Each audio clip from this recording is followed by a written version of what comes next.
हर दिन मैं top grade pills refine करता हूँ, लेकिन खाने के लिए मुझे हमेशा सिर्फ कॉल्ड्रन में बचे हुए स्क्रैप्स ही मिलते हैं, क्योंकि हर बार जैसे ही मैं पिल्स कंप्लीट करता हूँ वो मिस्टीरियसली गायब हो जाती हैं। पहले मुझे लगा कोई मेरी पिल रूम से चोरी कर रहा है, लेकिन कई दिन तक नजर रखने के बाद भी कोई थीफ कभी नजर नहीं आया। फिर भी मेरे कॉल्ड्रन के पास रखी जेड वाइल हर बार खाली मिलती है। जब मैं बिल्कुल कंफ्यूज हो गया तब मैंने नोटिस किया कि मेरा पड़ोसी, एक गरीब स्कॉलर, अचानक हेल्दी और मोटा हो गया है। उसके आसपास हल्की सी ची भी घूम रही थी। अपनी थ्योरी टेस्ट करने के लिए आज भी हमेशा की तरह मैंने फ्रेशली मेड ची नरिशिंग टिल्स जेड वाइल में रखी। फिर दीवार की एक छोटी सी क्रैक से पड़ोस वाले स्कॉलर के घर झांकने लगा। मैंने देखा एक व्हाइट ड्रेस पहनी लड़की एक खाली बोल पकड़कर धीरे धीरे कुछ बोल रही थी। अगले ही पल हवा में से एक गोल पिल सीधा उस बोल में अपीयर हो गया। ची नरिशिंग पिल देखते ही उसका चेहरा खुशी से चमक उठा। उसने तुरंत उसे अपने पास रखे जेड बॉक्स में डाल दिया और फिर दोबारा चैंट करने लगी। दीवार की इस साइड मैं एकदम उछलकर अपनी पिल रूम की तरफ दौड़ा। मेरी नजर सीधा जेड वाइल पर पड़ी, जो अब ऑलमोस्ट खाली हो चुकी थी। सिर्फ नीचे एक पतली सी लेयर पिल्स की बची थी और मेरी आंखों के सामने ही आखिरी 3 ची नरिशिंग पिल्स एक एक करके गायब हो गई। एक भी नहीं बची, बिल्कुल साफ, जैसे कॉल्ड्रन को स्क्रैप कर दिया हो। मैं फिर से दीवार की उस क्रैक तक दौड़ा। उस लगभग इनविजिबल होल से मैंने उस लड़की का बोल देखा और सच में वो 7 या 8 पिल्स से पूरा भरा हुआ था। डैम इट, ये तो सच में मेरी कल्टीवेशन जर्नी खत्म करने पर तुली हुई है। मेरे लिए एक भी रास्ता नहीं छोड़ रही। मैं अभी उसे गाली देना ही शुरू करता कि अचानक मेरे बिल्कुल पास एक खिंचाव महसूस होता है। मैं रिएक्ट भी नहीं कर पाता और कॉल्ड्रन से निकलकर रखी आखिरी बैच भी गायब हो जाती है। थोड़ी देर बाद पड़ोस से मेडिसिन की खुशबू आने लगती है। वो लड़की पिल्स को एक बार फिर रिफाइन करती है, फिर एक स्नो व्हाइट फॉक्स में ट्रांसफॉर्म हो जाती है और चुपचाप पास रखे केज में जाकर बैठ जाती है। मैं पड़ोस वाली उस फॉक्स को घूर कर देखता हूँ। मेरी आंखों में गुस्सा जल रहा था। डैम यू ओल्ड जैंग, अगर उसने उस वक्त उस फॉक्स को फर कोट बना दिया होता तो आज ये सब कभी नहीं होता। ये सब कुछ महीनों पहले एक बरसाती रात से शुरू हुआ था। मेरे पड़ोसी हंटर ओल्ड जैंग ने पहाड़ों में एक व्हाइट फॉक्स पकड़ी थी। वो उसका फर कॉलर बनाना चाहता था, लेकिन उसी रात पता नहीं किस वजह से पड़ोस वाले गरीब स्कॉलर ने अपनी 2 छोटी सी फार्म लैंड तक बेच दी सिर्फ उस फॉक्स को खरीदने के लिए। और जब से वो फॉक्स उसका एहसान चुकाने के लिए उसके घर आई है, तब से मेरी बदनसीब जिंदगी शुरू हो गई है। पता नहीं कैसे उस फॉक्स को पता चल गया कि मैं एक एल्केमिस्ट हूँ और तब से वो रोज मेरी पिल्स चुरा रही है। मैं तो किस्मत का परमानेंट एरेंड बॉय बन गया हूँ। मैं हर रोज पसीना बहाकर और हर्ब्स जलाकर जो नरिशिंग पिल्स बनाता हूँ, आखिर में वो सब पड़ोस वाले आदमी और उस फॉक्स का पेट भरने में ही लग जाती हैं। उनके घर से आती मेडिसिन की स्मेल महसूस होते ही मैं जल्दी से दीवार की क्रैक में रेत भर देता हूँ, कहीं फॉक्स स्पिरिट मुझे झांकते हुए पकड़ न ले। फिर मैं अपनी खाली पिल वाइल पर हाथ फेरते हुए उदास खड़ा रहता हूँ। आंखों में दुख और गुस्सा दोनों भर जाते हैं। मैं पैसे बचा बचा कर हर्ब्स खरीदता हूँ, हर बैच में अपनी जान लगा देता हूँ और आखिर में उसका फायदा कोई और उठा लेता है। लेकिन मैं इस फॉक्स स्पिरिट से छुटकारा कैसे पाऊँ? मेरे पास कोई प्लान नहीं है। ये एक असली सॉर्सरी यूज करने वाली फॉक्स स्पिरिट है। अगर ये खुद मुझ पर अटैक नहीं करती तो मुझे उसी में खुश रहना चाहिए। मेरे पास किसी डेमन को मारने का कोई तरीका नहीं है। मैं गुस्से में वहाँ से जाने ही वाला था कि अचानक रुक गया। मैं मुड़कर उस जगह देखता हूँ जहाँ से पिल्स कॉर्डन से गायब हुई थी। वहाँ कबूतर के अंडे जितना बड़ा एक बीड पड़ा था जो हल्की ब्लू ग्रीन लाइट से चमक रहा था, और सबसे जरूरी बात, उस बीड के ऊपर +40 लिखा हुआ फ्लोट कर रहा था। उसी पल मेरी नजर धुंधली हो गई और मेरे सामने एक पैनल अपीयर हो गया। Name दंगन, skill none, XP 0, a monster has dropped XP collected. मैंने बिना सोचे तुरंत बोला कलेक्ट। जैसे ही मैंने ये कहा, जमीन पर पड़ा बीड गायब हो गया और सिस्टम पैनल अपडेट हो गया। Name दंगन, skill none, XP 40। मैं अपने नए सिस्टम को घूरता रहा। चेहरे पर मुस्कान थी, लेकिन खुद को शांत रखने की कोशिश कर रहा था। मैं सिस्टम को टेस्ट करना शुरू करता और जल्दी ही मुझे पता चल गया कि जहाँ कहीं भी कोई अननेचुरल चीज गुजरती है वहाँ XP और स्किल्स ड्रॉप हो सकते हैं। बस XP कलेक्ट करना है और उसे सीधा किसी स्किल में डाल देना है। लेकिन मेरी नजर मेरी बिल्कुल खाली स्किल लिस्ट पर जा टिकती है। मैं खुद से ही बोल पड़ता हूँ,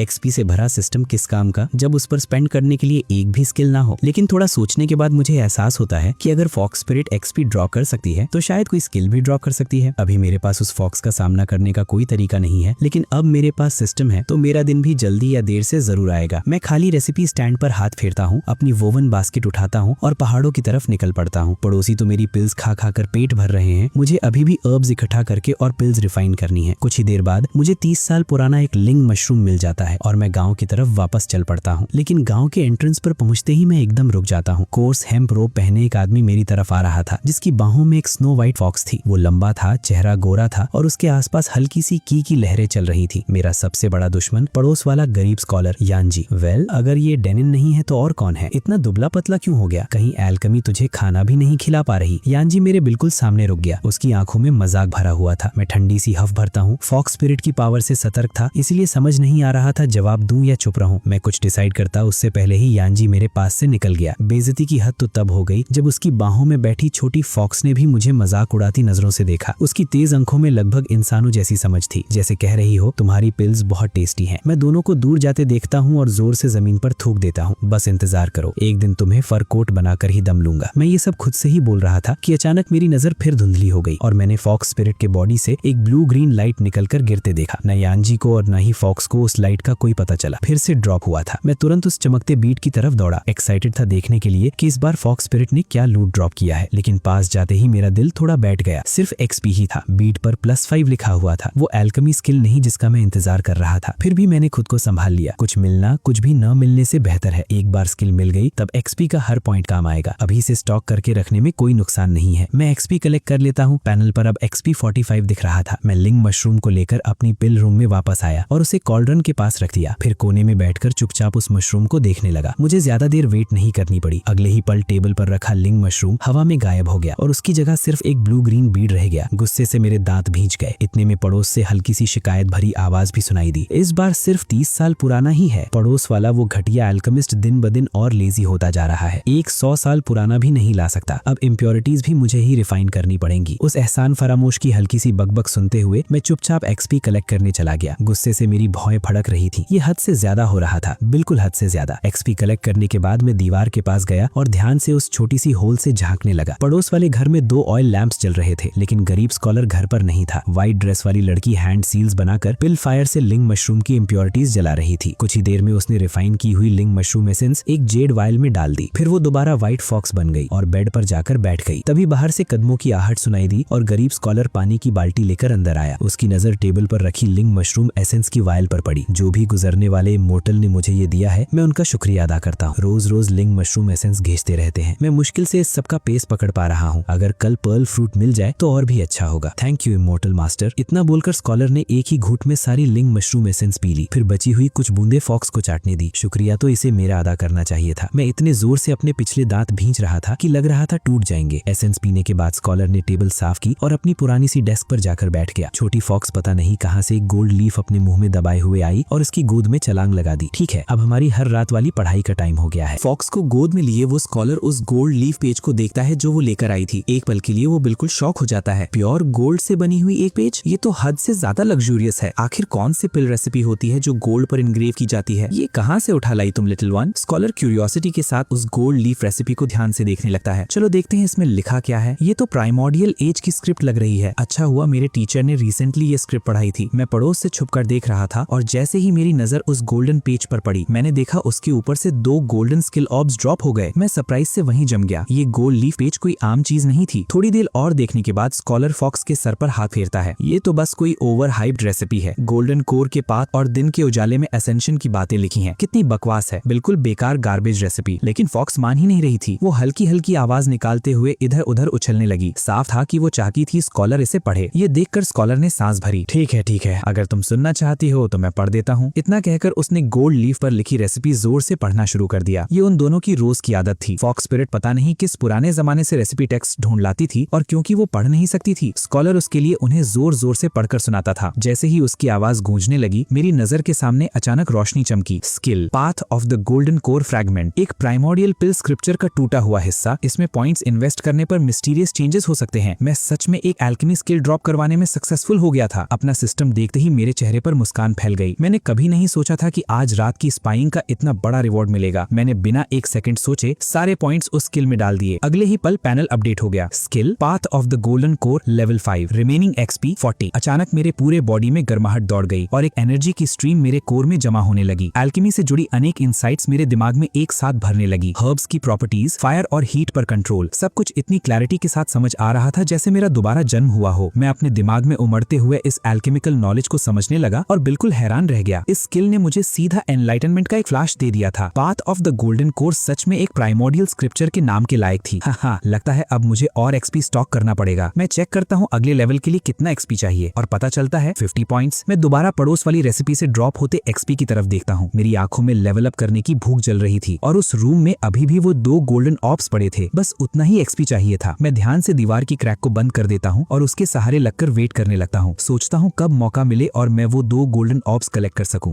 देखते हैं क्या कल भी यानजी और फॉक्स स्पिरिट स्कूल जाएंगे। अगले दिन मैं जल्दी बाहर नहीं निकला। निकला। मैं पहले फॉक्स स्पिरिट और उस बुक वर्म्स कॉलर के घर से निकलने का वेट करता रहा। जैसे ही दोनों चले गए, मैंने दीवार की क्रैक खोलकर अंदर झांका। गोल्ड लीफ रेसिपी तो कहीं दिख नहीं रही थी, लेकिन वो दोनों चमकते हुए एक्सपी ऑब्स अभी भी वहीं पड़े थे। मैं तुरंत अपने कोर्टयार्ड से बाहर निकला और दूर से देखा कि यानजी और फॉक्स गांव के पीछे गायब हो गए हैं। मैं फटाफट दीवार फांदकर फॉक्स स्पिरिट के घर में घुस गया। 2 एक्सपी ऑब्स देखते ही मेरी आंखें खुल गईं। दोनों पर XP+50 लिखा हुआ था। आखिर वो गोल्ड लीफ रेसिपी है क्या? वो तो खुद फॉक्स स्पिरिट से भी ज्यादा XP ड्रॉप कर रही है। मैंने बिना हिचकिचाए दोनों XP कलेक्ट कर लिए, लेकिन मैं तुरंत वापस नहीं गया। मेरे अंदर लालच जाग उठी। हाँ, अगर मैं वो गोल्ड लीफ रेसिपी ही चुरा लूं तो क्या मैं उसे बार बार पढ़कर हमेशा के लिए XP फार्म कर सकता हूँ? काफी देर तक सोचने के बाद मेरी लालच पर मेरी समझ भारी पड़ गई। अभी फॉक्स स्पिरिट से दुश्मनी लेना मेरे बस की बात नहीं थी। जब मेरी एल्केमी स्किल काफी स्ट्रांग हो जाएगी, तब वो गोल्ड लीफ रेसिपी वैसे भी मेरी ही होगी। घर लौटकर मैंने सिस्टम चेक किया। अब मेरे पास 140 XP था। Level up. मैं एक्साइटमेंट के साथ सिस्टम को देखने लगा। मेरे सारे पॉइंट्स तुरंत कंज्यूम हो गए और पूरा पैनल अपडेट हो गया। Skill path of the golden core, minor success, remaining XP 90। मेरे दिमाग में बिजली की तरह एक जोर का धमाका हुआ और एल्केमी की इनसाइट्स का समुद्र मेरे अंदर उमड़ पड़ा। सिर्फ एक पल में ही एल्केमिकल पाथ की मेरी अंडरस्टैंडिंग कई लेवल्स ऊपर पहुंच गई। मैं आंखें बंद कर लेता हूं और ट्रांस जैसी स्टेट में मुझे ऐसा महसूस होता है जैसे मैं हेवन और अर्थ के बीच बहने वाली ची का फ्लो देख सकता हूं। हर हर्ब के अंदर एसेंस का डिस्ट्रीब्यूशन मुझे साफ दिखने लगा, लेकिन कुछ ही देर बाद मेरे दिमाग में एक धुंध छा गई जिसने और गहरी एल्केमिकल इनसाइट्स को रोक दिया। मैं आंखें खोलता हूं। मेरे चेहरे पर हैरानी और एक्साइटमेंट दोनों थी। लगता है स्किल को लेवल अप करते रहने से path of the golden core और आगे बढ़ता रहेगा। एक दिन मैं जरूर एल्केमी का ग्रैंड मास्टर बनूंगा, लेकिन अगले लेवल के लिए 500 XP चाहिए। ये कोई छोटी अमाउंट नहीं थी। फिर भी थोड़ा सोचने के बाद मैंने डिसाइड किया कि मैं वेट नहीं कर सकता। आखिर ये एक प्राइमोर्डियल स्क्रिप्चर है। इसके हायर लेवल्स पर इसमें और भी ज्यादा पावर जरूर होगी, बस मैंने अभी तक उसे अनलॉक नहीं किया है। मैं अपनी वोवन बास्केट उठाता हूँ और सोचते हुए पहाड़ों की तरफ निकल पड़ता हूँ। आखिर आज की पिल्स के लिए हर्ब्स भी तो चाहिए। मैं जल्द ही कुछ स्पिरिट हर्ब्स इकट्ठा कर लेता हूँ और मुझे एक 100 साल पुरानी गोल्डन रूट भी मिल जाती है। वहीं पहाड़ों में ही मैं उसका एक टुकड़ा तोड़कर खा लेता हूँ ताकि वहीं रिफाइन कर सकूं। तुरंत मेरे बॉडी में ची का जोर का फ्लो दौड़ पड़ता है। मैं बची हुई गोल्डन रूट और हर्ब्स को देखता हूँ। थोड़ी देर सोचने के बाद गोल्डन रूट को संभालकर अपनी रोब के अंदर छुपा लेता हूँ और हर्ब्स लेकर घर की तरफ निकल पड़ता हूँ। मुझे पता है ये हर्ब्स ज्यादा देर मेरे पास रहने वाले नहीं है। वो श्रापित फॉक्स स्पिरिट उन्हें कभी मेरे पास नहीं छोड़ती, इसलिए मैं उन्हें प्रोसेस करने की भी तकलीफ नहीं उठाता। बस इतनी उम्मीद करता हूँ कि इस बार थोड़ी शर्म करे और मेरी गोल्डन रूट छोड़ दे। और सबसे जरूरी बात, उसे गोल्डन रूट का पता ही ना चले। खुद से बड़बड़ाते हुए मैं गोल्डन रूट को ध्यान से कपड़े में लपेट देता हूँ, अपने मेडिसिन बॉक्स को विंड चाइम टेक्निक से सील कर देता हूँ और गोल्डन रूट को अपनी रोब के अंदर छुपा लेता हूँ। जब तक मैं घर पहुँचता हूँ तब तक दोपहर हो चुकी थी। जैसे ही मेरे दरवाजे की आवाज आई, पड़ोस की खिड़की एकदम खुल गई और एक सफेद फर वाला छोटा सा सिर बाहर निकला जो बड़ी एक्साइटमेंट से मुझे देख रहा था। जैसे ही उसने मेरे हाथ में हर्ब्स देखे, उसकी आंखें चमक उठी। लग रहा था बस लार टपकने ही वाली है। उसे इतनी बेचैनी से वेट करते देख मेरा खून खौल उठा। ये फॉक्स स्पिरिट सच में हद से ज्यादा बेशरम है। इतनी हिम्मत, इतनी शेमलेस। गुस्से से मेरे दांत खुजलाने लगे, लेकिन मैंने अपना चेहरा बिल्कुल नॉर्मल रखा और सीधा पिल रूम में चला गया। इस बार मैंने हर्ब्स को कॉल्बिन के पास रखने के बजाय जानबूझकर कैबिनेट के अंदर लॉक कर दिया। फिर आराम से उसके पास बैठ गया और चुपचाप कैबिनेट को देखने लगा, XP ड्रॉप होने का वेट करते हुए। हर बार जब वो कुछ चुराती है तब XP ड्रॉप नहीं होता। अभी तक मुझे उस पैटर्न का पता नहीं चल पाया, वरना 40 XP जमा करने में मुझे 3 महीने लगते। मैं वेट करते करते हल्की सी नींद में जाने ही वाला था कि अचानक मेरे अंदर path of the golden core अपने आप एक्टिवेट हो गया। एक गर्म एनर्जी की लहर ने मुझे झटके से जगा दिया। मैं इंस्टिंक्टिवली सिर उठाता हूँ। शौक से मेरी आंखें सिकुड़ गईं, लेकिन मैंने तुरंत अपना रिएक्शन छुपा लिया। मेरे सामने एक व्हाइट ड्रेस पहनी लड़की शरारती मुस्कान के साथ सीधा दीवार के पार से चलकर अंदर आ गई और सीधा मेरे कैबिनेट की तरफ बढ़ने लगी। लेकिन जैसे ही उसने लॉक खोलने के लिए हैंड सील बनाया, वो अचानक मुड़कर सीधा मेरी आंखों में देखने लगी। वो एकदम घबरा गई और चोर की तरह 2 कदम पीछे उछल गई। क्या ये लड़का सच में मुझे देख सकता है? उसने धीरे से कहा। मेरा दिल एक पल के लिए गले तक आ गया। मैं खुद को जबरदस्ती शांत रखता हूँ और ऐसे प्रिटेंड करता हूँ जैसे मैंने उसे देखा ही ना हो। मैं उसके पार कैबिनेट की तरफ ही देखता रहता हूँ और अंदर ही अंदर दांत भींच लेता हूँ। चलो देखते हैं आखिर मेरी हर्ब्स गायब कैसे होती हैं। वो अभी भी थोड़ी कॉशियस थी। वो मेरे आसपास कई चक्कर लगाती रही, लेकिन जब उसने देखा कि मेरी नजर अभी भी सिर्फ कैबिनेट पर ही टिकी हुई है और मुझे उसकी प्रेजेंस का जैसे कोई एहसास ही नहीं है, तब जाकर उसने चैन की सांस ली और लॉक खोलने लगी। तभी अचानक उसकी नाक फड़की, जैसे उसे कोई स्मेल मिल गई हो। वो हवा सूंघती हुई धीरे धीरे मेरी तरफ बढ़ने लगी और उसकी नजर सीधा मेरे सीने पर टिक गई। अच्छा, तो ये बात है। वो हंसी। बड़े चालाक बन रहे हो ना, अब चीजें छुपाना भी सीख गए हो। तुम्हें एक 100 साल पुरानी गोल्डन रूट मिली है और तुम उससे अपनी प्यारी मैडम से छुपाने की हिम्मत कर रहे हो। बहुत नॉटी बॉय हो तुम। मैं अपनी आंखें हिलाने की भी हिम्मत नहीं करता। मेरी नजर अभी भी रूम के दूसरी तरफ कैबिनेट पर ही थी, जबकि फॉक्स स्पिरिट बिल्कुल मेरे सामने खड़ी थी और मैं अंदर ही अंदर बस करहा रहा था। डैम इट, ये फॉक्स स्पिरिट जरूरत से ज्यादा स्मार्ट है। एक ही पल में पकड़ लिया। लगता है मेरी 100 साल पुरानी गोल्डन रूट अब गई समझो। शायद आज रात ही इसे धीरे धीरे रिफाइन करना पड़ेगा। और एक मिनट, अभी ये फॉक्स किस फॉर्म में है? Out of body soul? मैं मन ही मन सोचता हूँ। फॉक्स स्पिरिट स्पिरिट मेरी चेस्ट को घूरती है और बिना जरा सी हिचकिचाहट के अपने सफेद नर्म हाथ सीधा मेरी रोब के अंदर डाल देती है। जैसे ही उसकी पतली उंगलियां मेरे कपड़ों को छूती हैं, मेरे अंदर का path of the golden core अचानक अपने आप एक्टिवेट हो जाता है। मेरे पूरे बॉडी के हर पोर से गोल्डन लाइट फूट पड़ती है। जैसे ही उसका हाथ उस रोशनी को छूता है, वो दर्द से चीख उठती है और तुरंत अपने असली फॉर्म में वापस धकेल दी जाती है। एक खूबसूरत लड़की से सिकुड़कर अंगूठे जितनी छोटी घोंसली फॉक्स बन जाती है। घबराकर वो सीधा भागकर पड़ोस वाले घर में लौट जाती है। अंदर से फॉक्स की दर्द भरी चीखें सुनाई देती हैं और मैं वहीं का वहीं जम जाता हूँ। ये अभी हुआ क्या? क्या मेरा path of the golden core सच में फॉक्स स्पिरिट को सप्रेस कर सकता है? मैं शॉक में बैठा रहता हूँ, अपने बॉडी से धीरे धीरे गायब होती गोल्डन लाइट को देखता हुआ। मेरे चेहरे पर सिर्फ डिसबिलीफ था। सिस्टम के लिए जो थोड़ी बहुत शिकायत थी वो सब एक पल में गायब हो गई और उसकी जगह पागलपन वाली खुशी ने ले ली। अनबिलीवेबल, बिल्कुल अनबिलीवेबल। मेरा path of the golden core सच में एक डीमन को सप्रेस कर सकता है। मुझे लग रहा था जैसे अब मैं दुनिया से भी लड़ सकता हूँ। और जब मेरी नजर जमीन पर पड़े बीट पर पड़ी, मेरी आंखें और भी चमक उठी। XP +50, XP +50, ऐसा पहले कभी नहीं हुआ था। शायद आज मेरा लकी डे है। Name Dangan, skill path of the golden core, minor success, XP 140। क्या गोल्डन लाइट ने सच में फॉक्स स्पिरिट को हर्ट किया था और इसी वजह से इतना ज्यादा XP ड्रॉप हुआ? मैं कोई बेवकूफ नहीं हूँ। इतना बड़ा XP देखते ही मेरे दिमाग में एक थ्योरी बनने लगी। तभी अचानक दीवार के पार से वही खूबसूरत लड़की दोबारा अंदर आ गई। वो गुस्से से भरी हुई थी, लेकिन उसके होंठ कांप रहे थे, जैसे उसके साथ बहुत बुरा हुआ हो। आंखें आंसुओं से भरी हुई थी, जैसे मैं कोई बहुत बड़ा विलन हूँ जिसने उसके साथ सबसे बड़ा गुनाह कर दिया हो। मेरा दिल जोर जोर से धड़क रहा था, लेकिन मैंने अपना चेहरा बिल्कुल शांत रखा, जैसे मैंने उसे देखा ही ना हो। मैं बस कैबिनेट को ही देखते रहने का नाटक करता रहा, जबकि अंदर से घबराहट बढ़ती जा रही थी। क्या ये फॉक्स स्पिरिट गुस्से में मुझे मारने वाली है? क्या मुझे पहले अटैक करना चाहिए? लेकिन कैसे? गोल्डन लाइट में लपेटकर उसके ऊपर टूट पड़ूं? मैं उसे देखता हूँ, वो बहुत फास्ट और निम्बल थी, सॉलिड चीजों के आर पार निकल सकती थी। मैं उसे कभी पकड़ ही नहीं सकता था। वो मेरे बॉडी के आसपास घूमती गोल्डन लाइट को घूर रही थी। उसकी आंखों में लालच भी था और कंफ्यूजन भी, लेकिन वो उस रोशनी के पास आने की हिम्मत नहीं कर पा रही थी। बस गुस्से में चिल्लाने लगी, हाँ तुम बुरे आदमी, ये आखिर क्या चीज है? इसने मेरी सोल को हर्ट कर दिया। तुम एक नॉर्मल एल्केमिस्ट होके बुद्धिस्ट गार्डियन लाइट कैसे कल्टीवेट कर ली? गुस्से से कांपती फॉक्स स्पिरिट मेरे आसपास एक चक्कर लगाती है, फिर पास पड़ा कॉल्ड्रन का लिड उठाती है और सीधा मेरे सर पर दे मारती है। धड़ाड़! मेरे माथे पर तुरंत बड़ा सा सूजन आ गया। गोल्डन लाइट फिजिकल अटैक्स के अगेंस्ट बिल्कुल काम नहीं आई। तुम बुरे आदमी अब भी प्रिटेंड कर रहे हो कि तुम्हें नहीं पता मेरी पिल्स कौन चुरा रहा था? जब भी मैं सोल फॉर्म में बाहर निकलकर पिल्स लेने आती थी, मैंने तुम्हें हमेशा उस दीवार की क्रैक से झांकते देखा है। मैं तो बस तुम्हें परेशान करने के लिए अनजान बनने का नाटक करती थी। तुम बहुत बुरे आदमी हो, बहुत ही बुरे। हमेशा बस बेचारी मुझे ही बुली करते रहते हो। आज तुम्हें पीट पीट कर मार डालूंगी। वो लगातार मुझे मारते हुए गालियां देती रही। इस बार वो सच में बहुत गुस्से में थी। फिर उसने एक पेस्टल उठाया और सीधा मेरी तरफ फेंका। मैं इस बार भी नहीं बचा। एक पल के लिए मेरी आंखों के सामने अंधेरा छा गया। उसे दोबारा अटैक के लिए हाथ उठाते देख मुझे समझ आ गया कि मैं और ज्यादा मार नहीं खा सकता। अगर ये ऐसे ही चलता रहा तो ये सच में मुझे पीट पीट कर मार डालेगी। इसीलिए मैंने दर्द का नाटक किया और पिल रूम के फ्लोर पर लौटने लगा, धीरे धीरे उसकी तरफ रोल करते हुए। मुझे अपनी तरफ आता देख वो एकदम घबरा गई। गोल्डन लाइट से अब भी डरी हुई थी। वो जल्दी से पीछे हटी, हर्ब्स उठाए और गुस्से में पैर पटकती हुई वहां से चली गई। उसके जाते ही मैंने रोलिंग बंद कर दी और उस जगह को देखने लगा जहां हर्ब्स रखे थे। मेरे चेहरे पर एक गहरी सोच उभर आई। तो मतलब फॉक्स स्पिरिट को मेरी स्पाइंग का काफी पहले से ही पता था। वो बस अनजान बनने का नाटक करके मेरे साथ खेल रही थी। मेरी गोल्डन लाइट उसकी सोल को सप्रेस भी कर सकती है और हर्ट भी, लेकिन फिजिकल अटैक्स के अगेंस्ट बिल्कुल बेकार है। पहले मुझे लगता था वो कोई मूवमेंट स्पेल यूज करती है, लेकिन अब साफ हो गया कि मैं गलत था। वो तो अपनी बॉडी ही छोड़कर बाहर निकलती है। मैं अंदर ही अंदर कंफ्यूज हो गया। जब वो असली सॉर्सरी यूज कर सकती है तो फिर बॉडी छोड़ने की जरूरत ही क्या है? तभी अचानक मुझे एक बात याद आई। ओल्ड जैंग ने कभी इस फॉक्स स्पिरिट को पकड़ लिया था और उसका फर कोट बनाने के लिए लगभग उसकी खाल ही उतार दी थी। क्या उस वक्त उसे इतनी सीरियस इंजरी हुई कि अब वो असली सॉर्सरी यूज ही नहीं कर सकती, इसीलिए सिर्फ चीजें हिलाने के लिए बॉडी छोड़ने का रिस्क लेती है? या फिर इसके पीछे कोई और वजह है? मैं धीरे धीरे फिर दीवार की क्रैक के पास गया। काफी देर तक उसे देखता रहा। मेरे दिल में अजीब सी थकान थी। समझ नहीं आ रहा था कि दोबारा झांकूं या नहीं। मैं सच में उस स्पिरिट के बारे में और जानना चाहता था। शायद ही अच्छा मौका था, और अगर मैं ना देखता तो ऐसा लगता जैसे मैं ही गिल्टी हूँ और कुछ छुपा रहा हूँ। लेकिन अगर देखता तो शायद वो और भी ज्यादा गुस्सा हो जाती। थोड़ी देर सोचने के बाद मैंने फिर भी क्रैक खोलने का फैसला किया। वैसे भी उसे पहले से पता है कि मैं उस पर नजर रखता हूँ। अगर अब अचानक देखना बंद कर दूं तो बस यही लगेगा कि मैं उससे डर गया हूँ और कुछ छुपा रहा हूँ। मैं ध्यान से रेत हटाकर क्रैक से अंदर झांकता हूँ। पड़ोस में छोटी सी व्हाइट फॉक्स अभी भी अपने नेस्ट में लिपटी हुई पड़ी थी, जबकि थोड़ी ट्रांसपेरेंट सी व्हाइट ड्रेस वाली लड़की उदासी से हर्ब्स रिफाइन कर रही थी और धीरे धीरे बड़बड़ा रही थी। वो श्रापित आदमी, वो श्रापित एल्केमिस्ट, उसने बेचारी छोटी मी की सोल तक को हट कर दिया। मैं ये कभी नहीं भूलूंगी। मैं पूरी डीमन काइंड की तरफ से तुम्हें सजा दूंगी। इतनी मुश्किल से मैं बॉडी से बाहर निकलने लायक बनी थी, बस अपनी फ्लैश दोबारा बनाने ही वाली थी, और तुमने उस रोशनी से मुझे हर्ट करके मेरी सारी मेहनत बर्बाद कर दी। पता नहीं कितना पीछे धकेल दिया मुझे। तुम दुनिया के सबसे बुरे इंसान हो। गुस्से में बड़बड़ाते हुए उसने मैडम कहना भी छोड़ दिया और भी कम तमीज वाले लफ्ज यूज करने लगी। फिर वो थोड़ा रुककर बोली, लेकिन उस लड़के की गोल्डन लाइट वो अलग ही चीज है, शायद मेरे काम आ सकती है। उस पुराने टूम में मुझे जो रेसिपी पेज पेज मिला था, उस टूम के अंदर एक बहुत खतरनाक चीज रहती है। इतना बोलते ही उसकी आंखों में एक चलक सी चमक आ गई, उसके हाथ तेज चलने लगे। उसने हर्ब्स पर कुछ फूंका और कुछ ही देर में वो पूरी तरह रिफाइन हो गए। फिर वो पिल्स ब्रू करने लगी, साथ ही साथ बड़बड़ानी भी लगी। ब्रूइंग के बीच में उसने अचानक दीवार की क्रैक की तरफ देखा। उसकी आंखों में शरारत थी। अगले ही पल जैसे गलती से उसका हाथ फिसला हो, उसने पिल लिक्विड की एक उबलती हुई बूंद सीधा क्रैक की तरफ उछाल दी। मैं वक्त पर आंखें बंद नहीं कर पाया।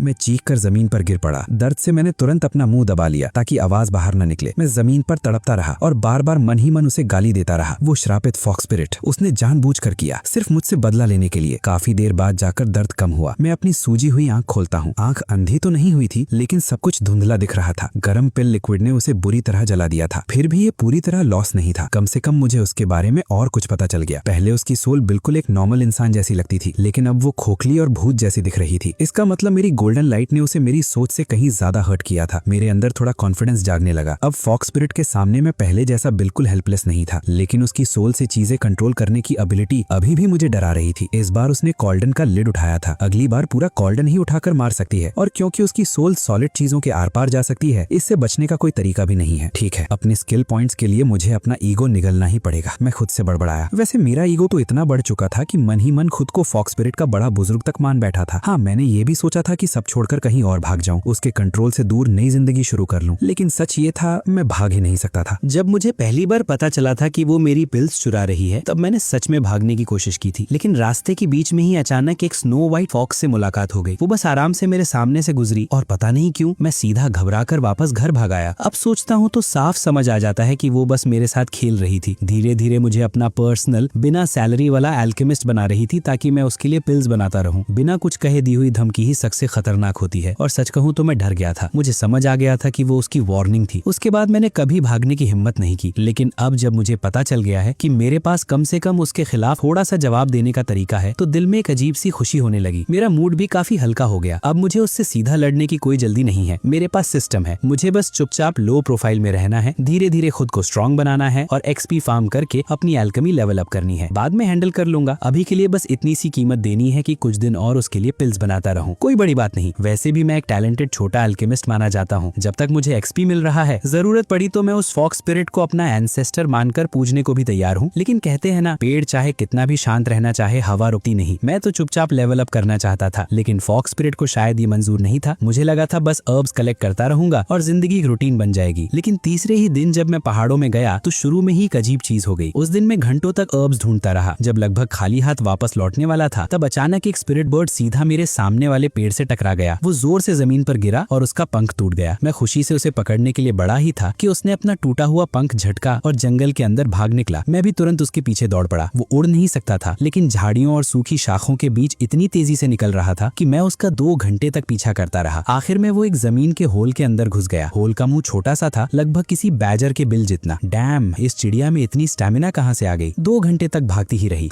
बड़ी लकी निकली। मैं बड़बड़ाते हुए वापस मुड़ने ही वाला था कि अचानक उस होल के अंधेरे अंदर से ब्लू ग्रीन लाइट चमकती हुई दिखी। वो, ये तो एक्सपी की ग्लो है। होल के अंदर एक्सपी क्यों है? क्या ये स्पिरिट बर्ड भी किसी डीमन जैसी चीज है? और जमीन पर एक धुंधला सा फॉक्स का फुटप्रिंट भी बना हुआ था। मैं एक पल के लिए रुक गया। मेरे सामने एक्सपी का इतना बड़ा स्टॉक पड़ा था। अगर मैं ये सब कलेक्ट कर लूं तो path of the golden core का लेवल जरूर बढ़ जाएगा, और मेरी एल्केमी जितनी स्ट्रांग होगी उतनी ही हिम्मत मेरे अंदर उस पड़ोस वाली फॉक्स स्पिरिट का सामना करने की होगी। No risk no reward. तभी मेरी नजर होल के मुंह पर पड़ी एक पुरानी जेड की चीज पर गई। वो गहरे हरे जेड से बनी हुई थी और उसका शेप एक कॉल्ड्रन जैसा था। ऐसा जेड मैंने इस जमाने में कभी नहीं देखा था। क्या ये होल किसी एंशिएंट कल्टीवेटर की केव तक जाता है? इस बार मैंने और ज्यादा नहीं सोचा। मैं तुरंत घर की तरफ मुड़ गया ताकि अपनी डिगिंग टूल्स ले आऊं। वापस आते हुए मैंने देखा कि मेरे हर्ब फील्ड में एक एक्स्ट्रा स्पिरिट हर्ब उगाई है। आज तो मेरी किस्मत सच में आसमान छू रही है। सिर्फ सिस्टम ही अवेकन नहीं हुआ, बल्कि एक्सपी का एक नया सोर्स भी मिल गया। लगता है आसमान भी आज मेरा साथ दे रहा है। मैं उस हर्ब का एक लीफ तोड़कर वहीं खा लेता हूँ और तुरंत रिफाइन करता हूँ। बाकी प्लांट को दोबारा फील्ड में लगा देता हूँ। फिर अपनी हो कंधे पर रखकर वापस पहाड़ों की तरफ निकल पड़ता हूँ। जैसे ही मैं कोर्टयार्ड में घुसता हूँ, पड़ोस की खिड़की पर बैठी फॉक्स स्पिरिट नजर आती है। उसने अपनी गर्दन इतनी लंबी कर रखी थी कि देखकर ही अजीब लग रहा था। जैसे ही उसने मेरे कंधे पर हो देखी, उसके चेहरे पर नफरत और ताने वाली एक्सप्रेशन आ गई। और जब उसने देखा कि मैं बहुत कम हर्ब्स लेकर आया हूँ, तो उसका मूड और भी खराब हो गया। लेकिन जैसे ही मैंने वो थोड़ी सी हर्ब्स पिल रूम में रखी, उसकी सेडक्टिव फॉक्स आइज में दोबारा थोड़ी सेटिस्फैक्शन दिखने लगी। फिर वो मुड़कर चुपचाप अपने घर के अंदर चली गई। कुछ ही देर बाद मेरी पिल रूम से हर्ब्स हमेशा की तरह गायब हो गई, लेकिन इस बार एक्सपी ड्रॉप नहीं हुआ। जैसे मैंने सोचा था, एक्सपी के लिए फॉक्स स्पिरिट पर भरोसा करना बिल्कुल रिलायबल नहीं है।